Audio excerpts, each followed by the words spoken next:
മഹാലക്ഷ്മി സീരിയലിൻ്റെ പുതിയൊരു എപ്പിസോഡിൻ്റെ പ്രമുഖ വിശേഷങ്ങളിലേക്ക് എല്ലാവർക്കും സ്വാഗതം.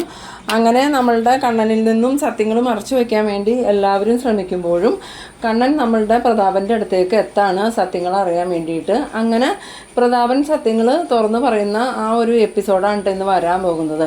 എന്തായാലും നമ്മളുടെ പ്രതാപൻ കമലേശ്വരത്ത് എത്തിയ സമയത്ത് ഈ ആനന്ദും സാഹിറും വാമദേവനും എല്ലാവരും ചേർന്ന് പ്രതാപനെ പിടിച്ചു കെട്ടും പോലെ വണ്ടി കയറ്റി വീണ്ടും പ്രതാപൻ്റെ വീട്ടിലേക്ക് തന്നെ കൊണ്ടുവന്ന് വിടുന്നുണ്ട്.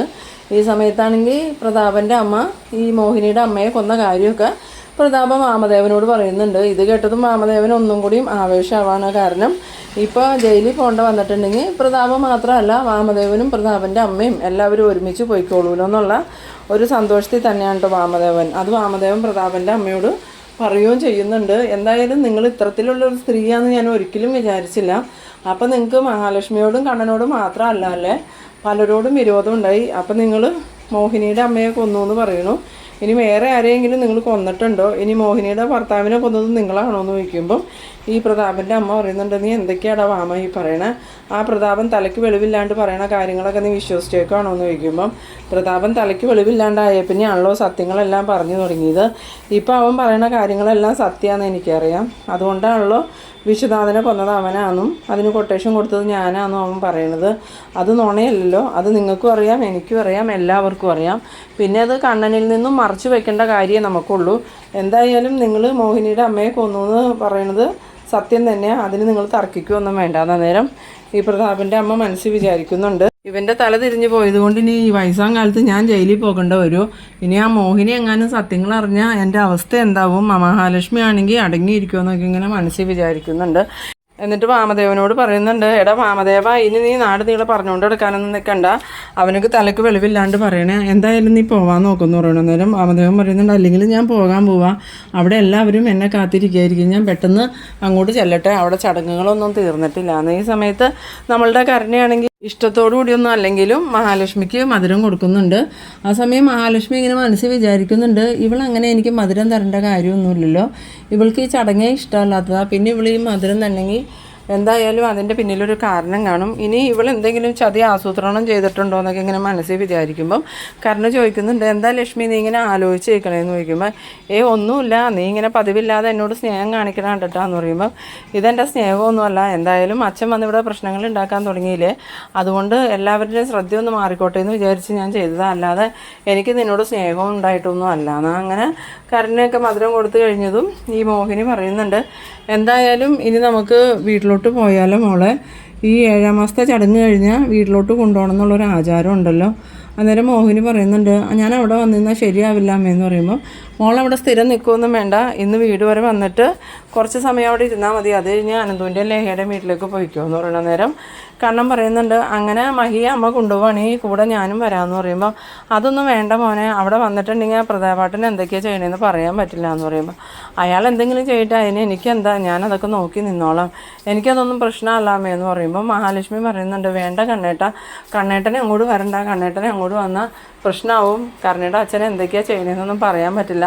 ഇപ്പം തന്നെ കണ്ടില്ലേ സമനില തെറ്റിയതുപോലെ കരുണയുടെ അച്ഛൻ നടക്കണേന്ന് പറയുമ്പോൾ നിങ്ങളീ പറയണത് എനിക്ക് മനസ്സിലാവാത്ത, അയാളുടെ സമനില തെറ്റിയേക്കുവാന്ന് പറഞ്ഞിട്ട് അയാളുടെ പെരുമാറ്റത്തിലൊന്നും ഒരു കുഴപ്പവും ഞാൻ കാണുന്നില്ലല്ലോ. അയാൾക്ക് എന്നോട് എന്തൊക്കെയോ സത്യങ്ങൾ പറയാനുണ്ടെന്ന് മാത്രമേ അയാൾ പറയണുള്ളൂ. അതിന് നിങ്ങളാണെങ്കിൽ സമ്മതിക്കണമില്ല. എന്താ ഇതിൻ്റെ പ്രശ്നം? ഇനിയിപ്പോൾ അയാൾ പറഞ്ഞതുപോലെ അയാൾ തന്നെയാണോ എൻ്റെ അച്ഛനെ കൊന്നേക്കണേന്ന്? അന്നേരം അത് കേട്ടോണ്ട് അങ്ങോട്ട് വന്നാൽ മഞ്ജുവും പറയുന്നുണ്ട്, എനിക്കും അങ്ങനെ ഒരു സംശയമുണ്ട് കണ്ണേട്ട. അല്ലെങ്കിൽ പിന്നെ ഈ കരുണേടത്തിയുടെ അച്ഛന് നമ്മുടെ അച്ഛനൊരു പരിചയം പോലും ഇല്ല. അങ്ങനെയുള്ള അയാളുടെ ദേഹത്ത് നമ്മളുടെ അച്ഛൻ്റെ ആത്മാവ് കയറണേതിനാ? അതുമാത്രമല്ല അയാളുടെ സമനില തെറ്റിയേക്കുകയും ചെയ്യുക. പിന്നെ അയാൾ പറയണത് മൊത്തം നമ്മളുടെ അച്ഛനെ അയാൾ കൊന്നു എന്ന് തന്നെയാണ്. ഇനിയിപ്പോൾ അത് സത്യമായിരിക്കുമോ കണ്ണേട്ട? എന്തായാലും നമ്മൾക്കതിൻ്റെ സത്യാവസ്ഥ അറിയണം. കണ്ണേട്ടനൊന്ന് അയാളെ പോയി കാണുമെന്ന് പറയുമ്പം ഈ മോഹിനിയും മഹാലക്ഷ്മിയും മുഖത്തോട് മുഖം നോക്കുന്നുണ്ട്. എന്നിട്ട് ലേഹയുടെ നേരെ നോക്കുമ്പം ലേഹ വന്നിട്ട് പറയുന്നുണ്ട്, അയാളെ വിശ്വസിക്കാൻ പറ്റില്ല കണ്ണേട്ട, അതുകൊണ്ട് കണ്ണേട്ടനെ അങ്ങോട്ട് പോകുമൊന്നും വേണ്ട. എന്തായാലും ഇപ്പോൾ കണ്ണേട്ടനോട് സ്നേഹം കാണിക്കുന്നത് വീണ്ടും കണ്ണേട്ടനെ അപകടത്തിൽപ്പെടുത്താനാണെന്ന് അറിയില്ലല്ലോ. അല്ലെങ്കിൽ തന്നെ കണ്ണേട്ടനെയും മഹീനെയും കൊല്ലാനായിട്ട് അയാൾ പുറപ്പെട്ടപ്പോഴല്ലേ അയാൾക്ക് ഇങ്ങനൊരു അപകടം പറ്റിയതും കണ്ണേട്ടൻ്റെ അച്ഛൻ്റെ ആത്മാവ് അയാളുടെ ശരീരത്തിൽ കയറിയതും. അതുകൊണ്ട് തന്നെ അയാളെ വിശ്വസിക്കേണ്ട കണ്ണേട്ടാന്ന് പറയുമ്പം കണ്ണൻ പറയുന്നുണ്ട്, എൻ്റെ അച്ഛൻ്റെ ആത്മാവ് അയാളുടെ ശരീരത്തിലുണ്ടെങ്കിൽ ഒരിക്കലും അയാൾ എന്നെ ഉപദ്രവിക്കില്ല. അതുമാത്രമല്ല, എൻ്റെ അച്ഛൻ എന്നെ ഭയങ്കര ജീവനായിരുന്നു. അതുകൊണ്ട് എനിക്കൊരു ദോഷം എന്ന കാര്യത്തിനും എൻ്റെ അച്ഛൻ്റെ ആത്മാവ് കൂട്ടു നിൽക്കില്ല. അതുകൊണ്ട് എനിക്ക് ഇപ്പോൾ പ്രതാപനെ 100% വിശ്വാസം. എന്തായാലും എനിക്ക് പ്രതാപനെ നേരിട്ടൊന്ന് കാണണം. അയാൾ കുറേ ദിവസമായി എന്നോട് എന്തൊക്കെയോ പറയണമെന്നും പറഞ്ഞ് എപ്പോഴും വിളിക്കാറുണ്ട്. പക്ഷേ എന്നോട് സംസാരിക്കാൻ ഇവരാരും സമ്മതിക്കാറില്ല. എല്ലാവരും അയാളുടെ ഇന്ന് ഫോൺ മേടിച്ചെടുക്കുക ചെയ്യണേ. ഇന്ന് എനിക്ക് സത്യങ്ങൾ അറിയണം. മഹി അമ്മയും പോകുമ്പോൾ ആ കൂടെ ഞാനും അങ്ങോട്ട് വരുന്നുണ്ട്. അത് കഴിഞ്ഞിട്ട് നമുക്ക് ഒരുമിച്ച് അനന്തുവിൻ്റെ വീട്ടിലേക്ക് പോവാടോ എന്ന് പറയുമ്പോൾ മഹാലക്ഷ്മി പറയുന്നുണ്ട്, അത് വേണ്ട കണ്ണേട്ടാ, എൻ്റെ കൂടെ ലേഖ വന്നോട്ടെ, ലേഖയുടെ കൂടെ ഞാൻ അനന്തുവേട്ടൻ്റെ വീട്ടിലേക്ക് പോയിക്കോളാം എന്ന് പറയുമ്പോൾ കണ്ണനാണെങ്കിൽ ആകെ സംശയമായിട്ട് കണ്ണൻ ചോദിക്കുന്നുണ്ട്, വീണ്ടും വീണ്ടും നിങ്ങളെന്താ ഇത് തന്നെ പറയണേ? ഞാനൊന്ന് അയാളെ കണ്ടെന്ന് വിചാരിച്ച എന്താ കുഴപ്പം? ഇനിയിപ്പോൾ അയാൾ എന്നെ കൊല്ലാൻ തന്നെയാണെങ്കിലും എനിക്ക് അയാളെ ഒന്ന് കാണണമെന്ന്. ഇതേ സമയം നമ്മളുടെ ദുർഗയും ഉണ്ണിയാണെങ്കിൽ ഇങ്ങനെ ഒന്നും മനസ്സിലാവാത്ത പോലെ നിൽക്കുന്നുണ്ട്. എന്നിട്ട് ഉണ്ണി ദുർഗയോട് പറയുന്നുണ്ട്, ഇതെന്താ അമ്മേ കണ്ണേട്ടൻ ചെല്ലാന്ന് പറഞ്ഞിട്ട് അവർ അമ്മയും മകളും ഒന്നും അതിന് സമ്മതിക്കണില്ലല്ലോ. കരുണയ്ക്കും അതിനോട് വലിയ താല്പര്യമില്ല. അതെന്താ കാര്യം? ഇനി വേറെ എന്തെങ്കിലും പ്രശ്നം ഉണ്ടാകുമേ നമ്മളറിയാത്തതെന്ന് ചോദിക്കുമ്പോൾ എനിക്കൊന്നും മനസ്സിലാവണില്ലടാ മോനെ. അല്ലെങ്കിൽ മഹാലക്ഷ്മി കണ്ണൻ ചെല്ലാന്ന് പറയുമ്പം സന്തോഷത്തോടു കൂടി കണ്ണനെ അങ്ങോട്ട് കൊണ്ടുപോകേണ്ടതല്ലേ? ഇപ്പോൾ ഓരോരോ കാര്യങ്ങൾ പറഞ്ഞ് കണ്ണനെ ഒഴിവാക്കാനാണ് നോക്കണേന്ന് പറയുമ്പം ഇനി അയാൾ വിളിച്ചു പറഞ്ഞതെങ്ങാനും സത്യമായിരിക്കും അമ്മേ, നമ്മുടെ അച്ഛനെ കൊന്നു എന്നും പറഞ്ഞല്ലേ അയാൾ ഇവിടെ വന്ന് പറഞ്ഞത്. ആ സമയത്ത് അമ്മാവനും അനന്തവേട്ടനും ചേർന്ന് അയാളെ പിടിച്ചു വലിച്ച് കൊണ്ടുപോവുകയും ചെയ്തു. അതുകൊണ്ട് വിശദമായിട്ടൊന്നും അറിയാനും പറ്റിയില്ല. ഇനിയിപ്പോൾ സത്യങ്ങൾ അറിയാൻ വേണ്ടിയിട്ട് കണ്ണേട്ടൻ പോണതായിരിക്കും. അത് കണ്ണേട്ടൻ അറിഞ്ഞ പ്രശ്നമായെങ്കിലും ഒന്ന് കരുതിയിട്ടായിരിക്കുമോ അമ്മയും മകളും ഇതിനെ തടയണേന്ന്. അന്നേരം ദുർഗ പറയുന്നുണ്ട്, അങ്ങനെയൊന്നും ആയിരിക്കില്ല മോനെ. ആ പ്രതാപൻ എന്തിനാ മോൻ്റെ അച്ഛനെ കൊല്ലണത്?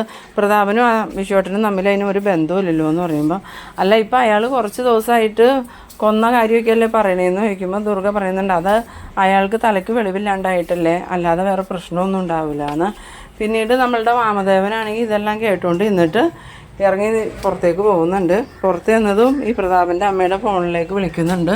പ്രതാപൻ്റെ അമ്മ ഫോണെടുത്ത്, എന്താടാ വാമ നീ പിന്നെയും വിളിച്ചതെന്ന് ചോദിക്കുമ്പോൾ, അതെ വേറൊരു പ്രശ്നമുണ്ട്, ഇപ്പം മഹാലക്ഷ്മിയുടെയും മോഹിനിയുടെയും കൂടെ കണ്ണനും അങ്ങോട്ട് വരുന്നുണ്ടെന്ന്. അത് കേട്ടതും ഈ പ്രതാപൻ്റെ അമ്മയാണെങ്കിൽ ഇങ്ങനെ ആകെ എന്ത് ചെയ്യണമെന്ന് അറിയാതെ ആവുന്നുണ്ട്. എന്നിട്ട് വാമനോട് ചോദിക്കുന്നുണ്ട്, അതെന്തിനാടാ കണ്ണൻ ഇങ്ങോട്ട് വന്നേന്ന് ചോദിക്കുമ്പം വാമദേവൻ പറയുന്നുണ്ട്, പ്രതാപന് എന്തൊക്കെയോ കാര്യങ്ങൾ കണ്ണനോട് പറയാനുണ്ടെന്ന്. പല പ്രാവശ്യം ഫോൺ ചെയ്തിട്ടും സംസാരിക്കാൻ പറ്റില്ല. അതുകൊണ്ട് നേരിട്ട് കാര്യങ്ങൾ ചോദിക്കാനും കുറച്ച് സമയം അവിടെ ഇരുന്നിട്ട് മഹാലക്ഷ്മീനെയും കൊണ്ട് തിരിച്ചു വരാനാണെന്നാണ് പറഞ്ഞതെന്ന് പറയുമ്പം ഈ പ്രതാപൻ്റെ അമ്മ പറയുന്നുണ്ട്, അങ്ങനെ ഭാര്യയുടെ 7ാം മാസത്തിന് വിളിച്ചുകൊണ്ട് പോണ ചടങ്ങിൽ ഭർത്താക്കന്മാർ പോണ ഒരു ചടങ്ങില്ലല്ലോ, നീ അതെന്തെങ്കിലും പറഞ്ഞാൽ അവരെ തടയിടാന്ന് പറയണം. അന്നേരം വാമദേവൻ പറയുന്നുണ്ട്, ഞാൻ അങ്ങനെ തടയാൻ ചെന്നിട്ടുണ്ടെങ്കിൽ അവർക്ക് കൂടുതൽ സംശയമാവുള്ളൂ. അതുകൊണ്ടിപ്പോൾ തൽക്കാലം എനിക്കൊന്നും പറയാൻ പറ്റില്ല. നിങ്ങൾ ആ പ്രതാപനെ വലിയ മരുന്നും കൊടുത്ത് ഉറക്കിക്കെടുത്ത്, ഇല്ലെങ്കിൽ എല്ലാ കാര്യങ്ങളും കൈവിട്ട് പോകും കേട്ടോ എന്ന്. അങ്ങനെ ഈ വാമദേവൻ ഫോൺ ചെയ്ത് പറഞ്ഞതും ഞാൻ നോക്കട്ടെടാന്നും പറഞ്ഞ് ഈ പ്രതാപൻ്റെ അമ്മ ഫോൺ വയ്ക്കുന്നുണ്ട്. പിന്നീട് വാമദേവൻ തിരിഞ്ഞതും ഈ കണ്ണനും മഹാലക്ഷ്മി മോഹിനിയൊക്കെ പുറത്തേക്ക് ഇറങ്ങി വരികയാണ്. അന്നേരം വാമദേവൻ ചോദിക്കുന്നുണ്ട്, കണ്ണ മോനെ നീയും ഇവരുടെ കൂടെ പോവുകയാണെന്ന് ചോദിക്കുമ്പം, അതെന്താ അമ്മാവ ഞാൻ പോയാൽ കുഴപ്പമൊന്നും ചോദിക്കുന്ന സമയത്ത്, അല്ല ഇങ്ങനെ 7ാം മാസത്തെ ചടങ്ങിന് പെൺകുട്ടികളെ വിളിച്ചു കൊണ്ടുപോകുമ്പം ഭർത്താക്കന്മാർ കൂടെ പോണ പതിവില്ല, അതുകൊണ്ട് ഞാൻ ചോദിച്ചതെന്ന് പറയുമ്പം, അല്ലെങ്കിൽ ഞങ്ങളുടെ ജീവിതത്തിൽ നടക്കുന്ന കാര്യങ്ങളൊന്നും സാധാരണ പതിവുള്ള കാര്യങ്ങളല്ലല്ലോ, അതുകൊണ്ട് ഞാനിപ്പോൾ പോയെന്ന് വിചാരിച്ച് ഒന്നും സംഭവിക്കാൻ പോണില്ല, ഞാൻ അവിടം വരെ പോയിട്ട് ഇപ്പോൾ തന്നെ വരുമല്ലോ എന്നും പറഞ്ഞ് കണ്ണൻ പോകാനായിട്ട് കാറിലോട്ട് കയറുന്നുണ്ട്. ഈ സമയത്താണെങ്കിൽ കരുണയൊക്കെ ആകെ പേടിച്ച് തന്നെയാണ് നിൽക്കുന്നത്. ലേഖയ്ക്കും നല്ല പേടിയുണ്ട്. ലേഖ എന്നിട്ട് മഹാലക്ഷ്മിയോട് വന്നിട്ട് പറയുന്നുണ്ട്, മഹി നീ ടെൻഷനൊന്നും ആവണ്ട, നീ ധൈര്യമായിട്ടിരിക്കുക, ഒന്നും സംഭവിക്കില്ല, ഇനിയിപ്പോൾ കണ്ണേട്ടനെ അറിഞ്ഞാലും നമുക്ക് എന്തെങ്കിലും പറഞ്ഞ് സമാധാനപ്പെടുത്താമെന്നൊക്കെ പറഞ്ഞ് മഹാലക്ഷ്മീനെ സമാധാനപ്പെടുത്തുമ്പോൾ മഹാലക്ഷ്മി പറയുന്നുണ്ട്, എനിക്ക് ആകെ പേടിയായിട്ട് പാടില്ല ലേഖ, അവിടെ ചെന്ന് കഴിഞ്ഞാൽ എൻ്റെ രണ്ടാനച്ഛൻ കണ്ണേട്ടനോട് എന്തൊക്കെ പറയുമെന്ന് അറിയില്ല, ഞാൻ ദൃക്സാക്ഷിയായിരുന്നിട്ട് കൂടി ഞാനത് കണ്ണേട്ടനിൽ നിന്ന് മറച്ചു വെച്ചില്ലേ, അത് കണ്ണേട്ടന് ഒരിക്കലും പൊറുക്കാൻ പറ്റില്ല, ഇനി ഞാൻ എന്ത് ചെയ്യുമെന്നൊക്കെ ചോദിക്കുമ്പം എന്തായാലും നീ സമാധാനമായിട്ട് പോ മഹീന്നും പറഞ്ഞുകൊണ്ട് ലേഹയും എല്ലാവരും ചേർന്ന് മഹാലക്ഷ്മിയെയും കണ്ണനെയും യാത്രയാക്കുന്നുണ്ട്. ആ സമയത്ത് മഞ്ജു വന്നിട്ട് പറയുന്നുണ്ട്, ഏട്ടത്തി സൂക്ഷിക്കണം, അയാൾക്ക് സമനില തെറ്റിയേക്കോ എന്നൊക്കെ പറയുന്നുണ്ട്, അതിലെന്തെങ്കിലും സത്യം ഉണ്ടോയെന്നൊന്നും അറിയില്ല, ഇനിയിപ്പോൾ ഏടത്തിനെ അയാൾ സ്നേഹം നടിച്ച് കൊല്ലാൻ വേണ്ടിയിട്ടാണോ ഇപ്പോൾ കണ്ണേട്ടനോടൊക്കെ സ്നേഹം കാണിക്കണമെന്ന് അറിയില്ലല്ലോ, അതുകൊണ്ട് എടുത്ത് സൂക്ഷിക്കണം കേട്ടോ എന്ന് പറയുമ്പം മഹാലക്ഷ്മി പറയുന്നുണ്ട്, ഞാൻ നോക്കിക്കോളാം മഞ്ജു, അങ്ങനെ ഒരു പ്രശ്നം ഉണ്ടാവില്ല എന്നും പറഞ്ഞ് ഇവർ കാറി കയറി പോകുന്നുണ്ട്. ഇതേ സമയം നമ്മളുടെ പ്രതാപൻ്റെ അമ്മയാണെങ്കിൽ പ്രതാപനോട് ചെന്നിട്ട് പറയുന്നുണ്ട്, എടാ അവർ വരുന്നതിൻ്റെ ഒപ്പം കണ്ണനും വരുന്നുണ്ടെന്നാ വാമൻ വിളിച്ച് പറഞ്ഞതെന്ന് പറയുമ്പോൾ പ്രതാപനൊക്കെയാണെങ്കിൽ അത് കേട്ടിട്ട് ഭയങ്കര സന്തോഷമാണ്. അപ്പോൾ പ്രതാപൻ പറയുന്നുണ്ട്, അതിനെന്താ നിങ്ങൾക്ക് പ്രശ്നം, അവർ വരട്ടെ, മോളുടെ ഭർത്താവും എല്ലാവരും വരട്ടെ. 7-ാം മാസത്തെ ചടങ്ങ് കഴിഞ്ഞാൽ പെൺകുട്ടികൾ ആ സ്വന്തം വീട്ടിലേക്കല്ലേ വരണേ, അതിനിപ്പോൾ നിങ്ങൾക്ക് എന്താ തള്ളേ പ്രശ്നം എന്ന് ചോദിക്കുമ്പോൾ അതല്ലടാ ആ കണ്ണനും കൂടെ ഉണ്ടപ്പോൾ നീ സത്യങ്ങളൊക്കെ വിളിച്ച് പറഞ്ഞു കഴിഞ്ഞാൽ പ്രശ്നമാവില്ലേ എന്ന് ചോദിക്കുമ്പോൾ കണ്ണൻ വരട്ടെ, കണ്ണൻ വന്നിട്ട് എനിക്ക് സത്യങ്ങളൊക്കെ കണ്ണനോട് പറയണമെന്ന് പറയുമ്പം ഈ പ്രതാപൻ്റെ അമ്മ പറയുന്നുണ്ട്, അതിന് കണ്ണൻ സത്യങ്ങളൊക്കെ അറിഞ്ഞു, അന്ന് മഹാലക്ഷ്മി പറഞ്ഞില്ലേ നിന്നോട് കണ്ണനോട് സത്യങ്ങളെല്ലാം പറഞ്ഞു എന്ന്, എന്നിട്ടും പിന്നെ എന്തിനാണോ നീ പറയാൻ നടക്കണേന്ന് ചോദിക്കുമ്പം അത് നിങ്ങൾ നുണ പറഞ്ഞാന്ന് എനിക്ക് മനസ്സിലായി, നിങ്ങൾ മോഹിനിയും കൂടി സംസാരിക്കണത് ഞാൻ കേട്ടായിരുന്നു, ലക്ഷ്മി മോൾ എന്നോട് വെറുതെ പറഞ്ഞതാന്ന്. എന്തായാലും കണ്ണൻ ഇന്ന് വരുമല്ലോ, ഇന്നത്തോടുകൂടി എനിക്ക് സമാധാനമായിട്ട് ഉറങ്ങാമല്ലോ, കണ്ണനോട് എനിക്ക് എല്ലാ സത്യങ്ങളും പറയണം. കണ്ണൻ്റെ അച്ഛനെ കൊന്നത് ഞാനാണെന്നും അതിന് കൊട്ടേഷൻ തന്നത് വാമദേവനാണെന്നും പിന്നെ അതുകൂടാതെ വേറൊരു കാര്യവും കൂടി പറയണമെന്ന് ആ വിശ്വനാഥൻ എന്നോട് പറഞ്ഞേക്കണേന്ന് പറയുമ്പോൾ പ്രതാപൻ്റെ അമ്മ ചോദിക്കുന്നുണ്ട്, വേറെ എന്ത് കാര്യമാടാന്ന് ചോദിക്കുമ്പോൾ നിങ്ങൾ മോഹിനിയുടെ അമ്മേനെ കൊന്നില്ലേ, അതും എല്ലാവരോടും പറയണമെന്ന് ആ വിശ്വനാഥൻ പറയണേന്ന്. അത് കേട്ടതും പ്രതാപൻ്റെ അമ്മയാണെങ്കിൽ ആകെ ഷോക്കാവുന്നുണ്ട്. എന്നിട്ട് ചോദിക്കുന്നുണ്ട്, എടാ വയസ്സാങ്കാലത്ത് നീ എന്നെ ജയിലിൽ കയറ്റുവിടാന്ന് ചോദിക്കുമ്പം നിങ്ങൾ അവരെ കൊന്നിട്ടല്ലേ, പിന്നെ എന്താ ജയിലിൽ പോയ പ്രശ്നം, തെറ്റ് ചെയ്തവരാരായാലും ശിക്ഷിക്കപ്പെടണം, അതുകൊണ്ട് നിങ്ങൾ ജയിലിൽ പോയി കുറച്ച് നാൾ കിടക്ക് തള്ളേന്ന്. അത് കേട്ടതും പ്രതാപൻ്റെ അമ്മയാണെങ്കിൽ നീ ഇങ്ങനെ തുടങ്ങിയിട്ടുണ്ടെങ്കിൽ ഞാൻ ജയിലിൽ പോയി കിടക്കും, അത് മോഹിനിയുടെ അമ്മേനെ കൊന്നതിനല്ല, നിന്നെ കൊന്ന കുറ്റത്തിന് ഞാൻ ജയിലിൽ പോയി കിടക്കേണ്ട വരുമെന്നും പറഞ്ഞ് പ്രതാപനെ തല്ലാനായിട്ട് കൈ ഓങ്ങിക്കൊണ്ട് ചെല്ലുന്ന ആ ഒരു സീനിലാണ് ഈ എപ്പിസോഡ് അവസാനിക്കുന്നത്. അപ്പോൾ നിങ്ങളെൻ്റെ വീഡിയോ ആദ്യമായി കാണുന്നവരാണെങ്കിൽ ചാനലൊന്ന് സബ്സ്ക്രൈബ് ചെയ്യാനും ഇഷ്ടമായാൽ ലൈക്ക് ചെയ്യാനും ഷെയർ ചെയ്യാനും മറക്കരുത്. അപ്പോൾ ഇതുപോലെ ഇൻട്രസ്റ്റിംഗ് ആയിട്ടുള്ള അടുത്തൊരു എപ്പിസോഡുമായി നമുക്ക് വീണ്ടും കാണാം. അതുവരേക്കും ബൈ ബൈ.